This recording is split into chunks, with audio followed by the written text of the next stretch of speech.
So I want to start here. You are back full-time, in person, every school, every child. It's been a long time since we were there, and a lot has changed.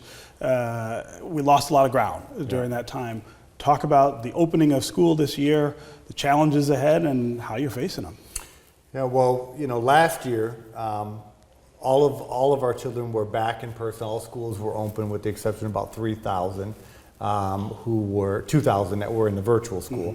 But a lot of stop and goes last year. Surges, infection rates high, close contacting, quarantine.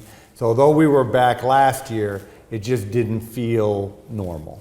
We were managing COVID. I would say 80% of my job, and probably teachers, principals, just heavy on COVID. This year when we opened, we've been open now for about over 20 days, it just feels a lot better. It feels more normal.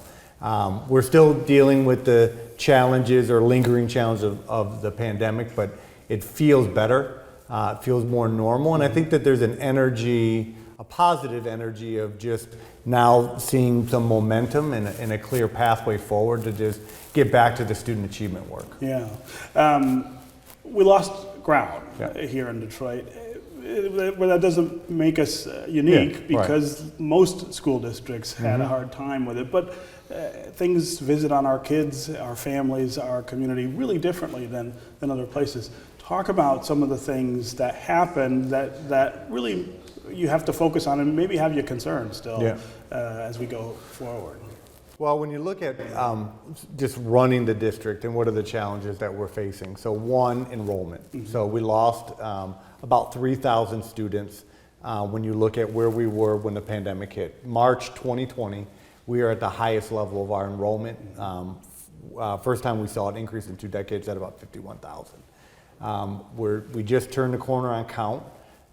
It looks like we are now down maybe 2,000 to 1,500 compared to our peak before the pandemic. So enrollment. Other issue is just disrupting the normal flow of attendance. Just last year, I'm over with online learning, devices, parents feeling comfortable, young children not going to school, not being comfortable online, a lot of disruption to coming to school on a day-to-day basis. So last year, even though we were in person, 80% of our students missed 18 or more days. And so just sort of the regularity of coming to school every day was highly disrupted. The surges, online learning, but also just close contact and quarantine. Students that weren't vaccinated had to quarantine for 14 days, even if they weren't sick. And then that got dropped to 10, and then all that negatively impacts student achievement. I want to talk about the $700 million that is coming in through ARPA to help with infrastructure in the schools principally. I've covered schools for a long time in the city. I don't know that we've had many bond issues that have brought us more money at one time to do that. So talk about what you want to do and why it will matter to kids every day. Well, I think the biggest impact for children and staff will be air conditioning. Right now only about 20% of our schools have air conditioning, and people will say, oh, well, I went to school, we didn't have air conditioning.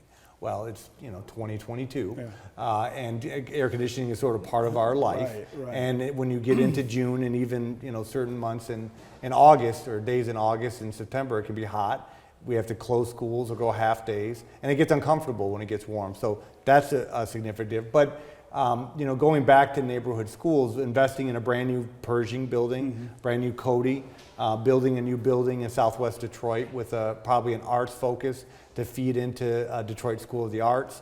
So on a day-to-day basis, just buildings that are not going to disrupt learning around just better HVAC systems, better roofs, and sort of mundane day-to-day things that can be highly disruptive to learning.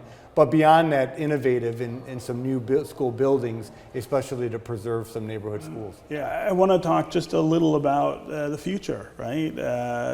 Things are getting back to normal.